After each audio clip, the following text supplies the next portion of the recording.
The 24-year-old is seen in released surveillance videos. These are the last moments of her life. Colleen Ritzer. She is the young math teacher who was murdered at Danvers High School last week by a 14-year-old student. Testimony is scheduled to resume on Monday morning in the trial of the Massachusetts teen accused of raping and killing his teacher. And today, jurors got a look at more surveillance video from Danvers High School, along with some gruesome evidence. Colleen Ritzer is 24 years old. She has fulfilled her dream and works as a teacher at Danvers High School. Since she was young, she's dreamed of helping young people and guiding them on their way to adulthood. Now, she's finally made this dream come true and is happy with her new job. But one day, she doesn't come home after school. Her family can't reach her, and no one knows what happened to the cheerful young woman. Soon after, she's found dead, abused and murdered in an extremely brutal way. What kind of person is capable of such a crime? The school's surveillance cameras provide answers. They show images no one ever thought possible. Images so shocking that they may make you stop believing in the good in people.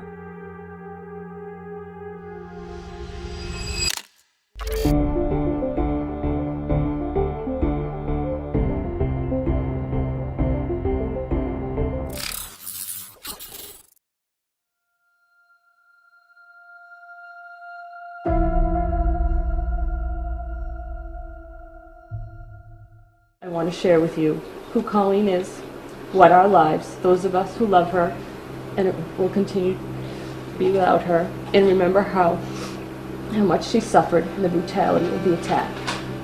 Colleen is a person, a loving daughter, sister, granddaughter, niece, cousin, friend, and teacher. Colleen's life mattered to so many people. I want to share with you who Colleen is and will always be to me. Colleen Ritzer was born in May 1989 as the first child of Peggy and Tom Ritzer. In the years that followed, the couple had two more children, Daniel and Laura. From an early age, Colleen was a very social and polite child. She had a close bond with her family. She always protected her two younger siblings and made sure they were treated fairly. Even as a child, Colleen had a strong sense of right and wrong. She was also an excellent student, and her favorite subject was math from the very beginning. She had a natural talent for recognizing patterns and working with numbers. This quickly led to her biggest dream, becoming a math teacher one day. From a young age, Colleen wanted to help others and teach them new things. If someone at school needed help, she was always there ready to assist. In 2007, Colleen graduated from high school as one of the top students in her class. She then began studying education at Assumption University in Massachusetts. Her studies came easily to her, and she earned an impressive degree. Before starting her teaching career, Colleen also studied psychology to better understand her future students and their struggles. After completing her second degree, she worked as a substitute teacher at a middle school in Stowe in 2011. A year later, she landed a job at Danvers High School. The school, with nearly 1,000 students, is located on the outskirts of Danvers, near the airport. It is considered one of the best high schools in the country and has around 100 teachers.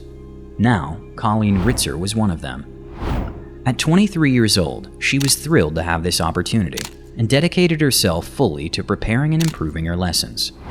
Because her job took up most of her time, she still lived with her parents, but that didn't bother her. She had a great relationship with her family and shared a deep love for ice hockey with her sister Laura. Colleen never missed one of Laura's games. She sat in the stands, cheering her little sister on. But her biggest passion was always her job. She often tweeted about how much she loved teaching. In her profile, she wrote, "Math teacher, often too excited about the topics I'm teaching." After school, Colleen usually stayed late to tutor struggling students. She worked hard to develop creative methods to make math fun, even for those who disliked it, and she succeeded. Within months, Colleen became one of the most beloved teachers at the school. The principal and her colleagues admired her dedication and inspiring energy. She didn't mind spending late nights at her desk, preparing lessons for the next day. Colleen had made her childhood dream come true. She couldn't have been happier. Colleen had a smile that lit up her room, an infectious laugh that would instantly make others smile. One of the best adjectives to describe Colleen, both as a child and as an adult, is excitable. It is one of the things I miss the most about her. She believed Danvers to be a safe place to teach and where she could share her love of math. She was very happy teaching there.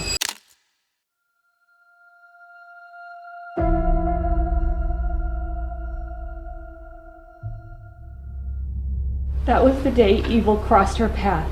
I will never understand how such evil could exist in this world, or more importantly, how such evil could cross Colleen's path. A path of unwavering love, caring, and kindness. By now, Colleen has been working at Danvers High School for over a year, and she still enjoys her job as much as on her first day. Her tutoring sessions after school have become well known and are greatly appreciated by the students. Autumn has arrived in Danvers. The first leaves in the forest next to the school are turning orange and yellow. Halloween is approaching, and Colleen is excited for the season. On the afternoon of October 22nd, Colleen holds another tutoring session. The topic is algebra, and only 2 students show up, but she doesn't mind. The school is nearly empty that afternoon. Regular classes ended at 1:45 p.m., and apart from a few colleagues and students attending extracurricular activities, hardly anyone is still there. A hallway security camera records Colleen briefly chatting with her colleague Sarah about their day. Sarah is grading papers in the classroom next door, which is why she's also staying late. That day, Colleen wears her long brown hair down and a simple outfit, a purple top and blue pants. At 2:54 p.m., the same camera captures her walking toward the restrooms after tutoring. She waves cheerfully at someone before disappearing from view. By 4 p.m., Colleen's family starts to worry. The 24-year-old hasn't arrived home and isn't responding to calls or messages. That evening, Colleen's mother calls the school, asking about her daughter. A colleague tells her that Colleen's car is still parked outside. Her father immediately drives to the school and begins searching for her. But no one knows where Colleen could be. Concerned, her family reports her missing. Strangely, just minutes earlier, another mother had reported her son missing. His name is Philip. He is 14 years old and a student at Danvers High School. The police are unsure if the 2 disappearances are connected, but they focus their search on Philip first. He is still a minor, and something could have happened to him. Colleen, on the other hand, is an adult who can decide for herself when to come home. At first, the security footage is not reviewed. Instead, officers search the school grounds, where they find a few drops of blood in one of the bathrooms. At the time, this doesn't seem particularly alarming. Later that evening, investigators discover Colleen's empty wallet in the forest near the school. From that moment, they assume she may also be in danger. They begin searching the woods with tracking dogs but find nothing at first.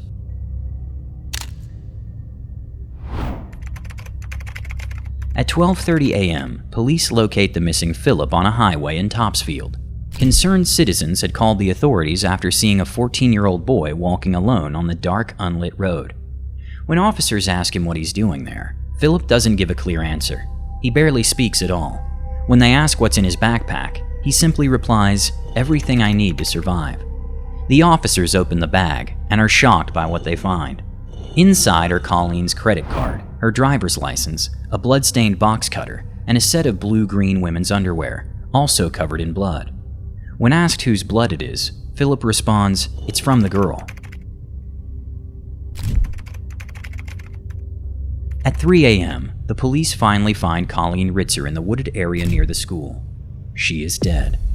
The 24-year-old was beaten in the face multiple times, and investigators discover 16 stab wounds on her body. Her lower clothing has been removed, and she was assaulted with a tree branch. Scattered within a few meters are Colleen's clothes and some personal belongings. 20 meters away, officers find a large dark green trash bin and a pair of bloody gloves. Next to her body lies a note with the words, "I hate you all." Investigators finally review the school's surveillance footage, and they're horrified by what they see. 2 hours later, Philip is brought to the station for questioning about his teacher's death. When asked why he did it, he replies, "When she insulted me, I became her teacher." I wish I could have helped Colleen, but no one could have helped her that day because no one knew what evil sat in her classroom that day.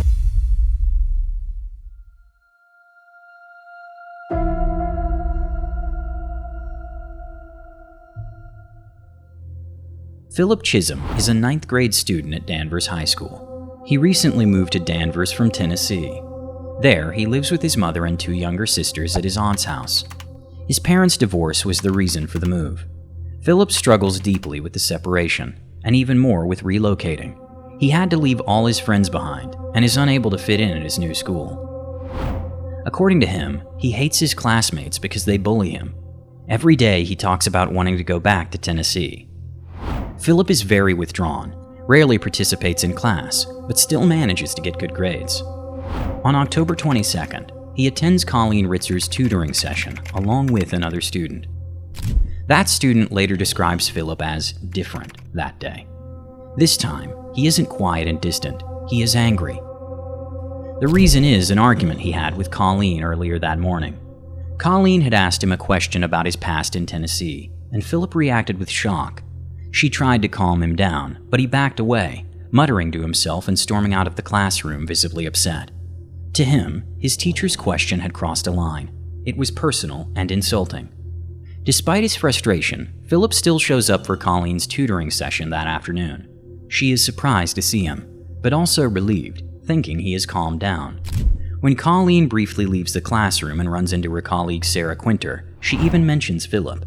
She tells Sarah she's surprised that he showed up for tutoring. The conversation is short, and both teachers return to their classrooms. At 2:54 p.m., Colleen walks towards the restrooms. The surveillance footage shows Philip leaving the classroom shortly after, heading in the same direction.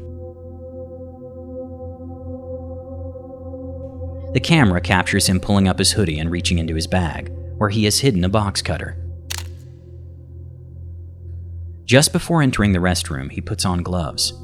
Inside the women's bathroom, he ambushes Colleen. He strangles her until she loses consciousness, stabs her 16 times, and then acts out his sick desires on her. At this point, Colleen is unconscious but still alive. 11 minutes after Philip enters the restroom, a female student walks in, intending to use the bathroom. She hears noises coming from one of the stalls and quickly leaves, assuming a couple is having intercourse. Later, she is consumed with guilt, wondering if she could have saved Colleen's life by looking more closely. After being interrupted, Philip hurriedly leaves the restroom, his hands and clothes stained with blood. But he seems to have planned everything. He has a change of clothes with him.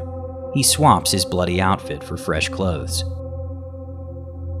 4 minutes later, he returns to the school. He goes back to the classroom, grabs his backpack and gym bag, and carries them outside. Then moments later, he re-enters, with a large trash bin from outside the entrance. At 3:14 p.m., Philip pushes the trash bin into the restroom and places Colleen's body inside. He then attempts to clean up the crime scene as best as he can before wheeling the bin out of the school, across the parking lot, and toward the wooded area. Despite passing several people in the parking lot, no one stops him or questions what he is doing. And yes, at this point, Colleen is still alive. Philip drags the bin into the woods, where he assaults her with a tree branch before covering her body with debris and leaves. Over the next few hours, Colleen bleeds to death. At 3:58 p.m., Philip returns to the school once more. He has removed his sports jacket, likely because it too is stained with blood. He goes to his locker, retrieves his gym bag, heads to the restroom, and changes clothes again. On his way out, he runs into a classmate. The two briefly chat about an upcoming soccer practice. Philip casually tells them he's on his way to practice, but he doesn't go to practice. Instead, he heads to Wendy's, eats a meal, and then goes to the movies. At the theater, he watches Blue Jasmine, a Woody Allen film.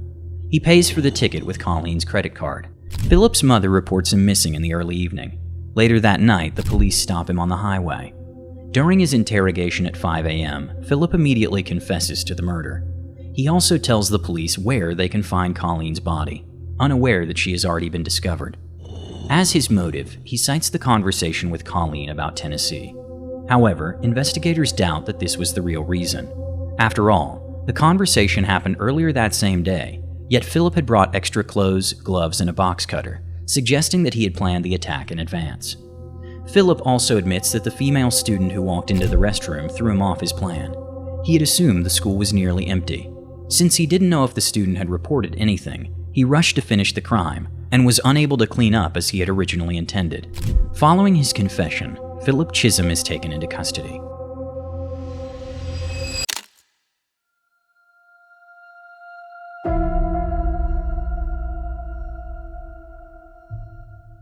Teenager accused of killing Danvers High School teacher Colleen Ritzer is competent to stand trial. And with that decision, the judge says jury selection resumes tomorrow.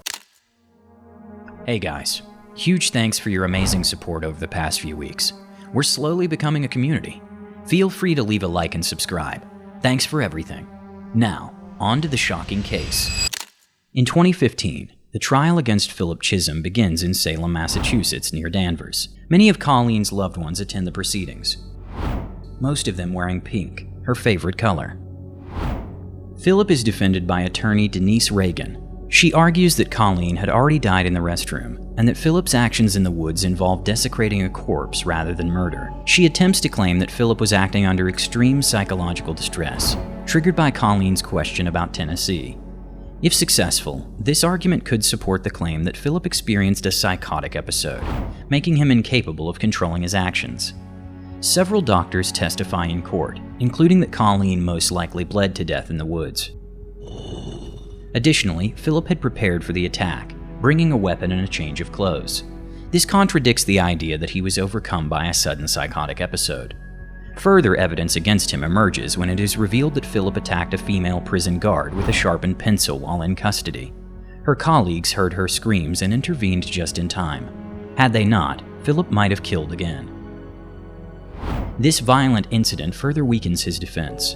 Philip Chism is found guilty. For murder, he is sentenced to 25 years in prison. For rape and robbery, he receives 40 years. After serving a total of 40 years, he will be eligible to apply for parole. By then, he will be 66 years old.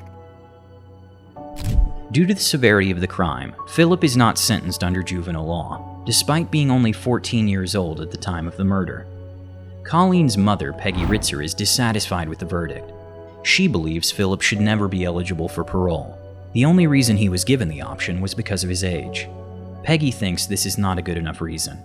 She believes that someone who commits such a cruel crime should never get a lighter sentence or a second chance to live a normal life. In an interview, she says, "We feel like the state still cares more about the murderer than about the victims and their families. They put the murderer's life above the victim's life. They are basically saying that the victim's life doesn't matter, but their life did matter. Our lives do matter." She hopes that her daughters will go to court if Philip applies for parole in 40 years. Colleen's father adds, "This is wrong. Don't do this to the families. Don't do it. Think about what you're doing to the victims and what they have to go through." Later, Peggy says in another interview, "Her death broke me. Now I isolate myself from the people I love because it's so hard to pretend I'm happy. He is pure evil, and evil can never be rehabilitated." Tom replies, "I didn't protect Colleen. A father's job is to make things right. I would do anything if I could fix this for Colleen." Philip's mother is also in the courtroom when the verdict is announced. Earlier, she had apologized to the family for what her son did and expressed her sympathy. When the verdict is read, she cries quietly. Then she turns to Colleen's family and says, "Words cannot express how painful and sad the last 2.5 years have been, but no one has suffered more than the Ritzer family. My deepest respect, my prayers, and my highest regards are with you today, as you continue your journey of healing." Judge David Lowy concludes the sentencing by saying, "Colleen Ritzer lived a life of quiet heroism. The waves of this tragedy will never fade." We are devastated and feel betrayed with Judge Lowy's inability to give 3 consecutive life sentences without the eligibility of parole to the individual that took Colleen's life in such a horrific manner.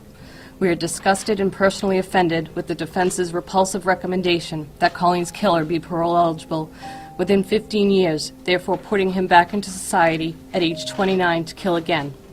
The defense's legal maneuvering is despicable and demonstrates utmost disrespect for our daughter and sister, Colleen's life. Evil cannot be rehabilitated. Although we very much appreciate this court's commitment to seeking justice for Colleen, today's sentence did not achieve that goal. Colleen matters. Colleen's life matters. Colleen is not a victim, body, or the deceased as she has been described throughout this trial. She is not the slain or murdered Danvers High School teacher as always portrayed in the media. Colleen was a caring and loving young woman, full of life and a beloved teacher. Colleen Ritzer's death is one of the cases that affected me the most during my research. It's hard to imagine that a 14-year-old could commit such a cruel act. Colleen was an inspiring and positive person who had her whole life ahead of her. Philip Chism took that away from her. What do you think about today's case? Feel free to share your thoughts in the comments. If you liked the video, please leave a like, a comment, and/or subscribe. Also, turn on the notification bell. It really helps the channel a lot. More interaction after the video is uploaded helps YouTube recommend it to new viewers. Here, you can find the terrifying case of Sydney Loof, who was kidnapped and murdered by a Tinder cult. The story behind the murder is simply unbelievable. Click on it. Until then, stay safe.